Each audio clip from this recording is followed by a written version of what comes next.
Nechanchi savol? 209-savol. Demak, hajmi 100 millimi? 100 millilitr keyin 300 millilitr suv qo'shildi. yani suv qo'shildi. Shunda bu ikki aralashmaga oladi. 100 plus 300 oladidan 400 oladi. 400 millilitr. Inapana 0,1 litr degani bu 0,4 litr degani, to'g'rimi? Keyin olib qo'yibdi. Buning dissotsiyalanish darajasi 1%. Buning dissotsiyalanish darajasini y foizladikmi? Y foizladik. To'g'rimi? Shunda aytdik ha. Keyin buning molini x mol deyman. Buning ham moli barabar x mol bo'ladi. Biza suv qo'shsak ichindagi erigan moddaning mol o'zgarmaydi-ku. Konsentratsiya o'zgaradi, dissotsiyalanish darajasi o'zgaradi, lekin mol o'zgarmaydi. To'g'rimi?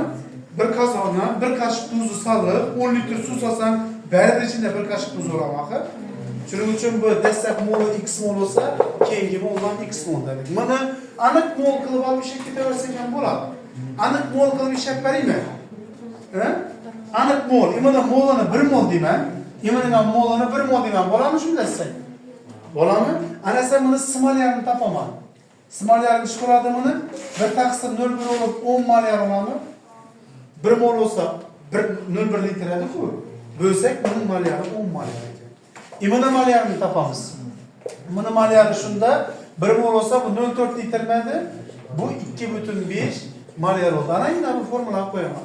Dastlabki dissotsiyalanish darajang 1% uning kvadrati ko'paygan dastlabki molyarnicha 10. Keyingi dissotsiyalanish darajani bilmayman. U y uning kvadrati bo'ladi, ha, kvadrati. Ko'paygan konsentratsiyasicha 2,5 chiqadi. To'g'ri, birini o'zini yo'qotib berasan, birining har qanday darajasi biradang. Demak, 10 teng 10 ni 4 ga 2 olma bo'lsang, 4 teng y kvadrat bo'lib, y tengcha chiqadi. 2 chiqadi ekan. Demak, 1% dan 2% oshadi. Asosan bu formula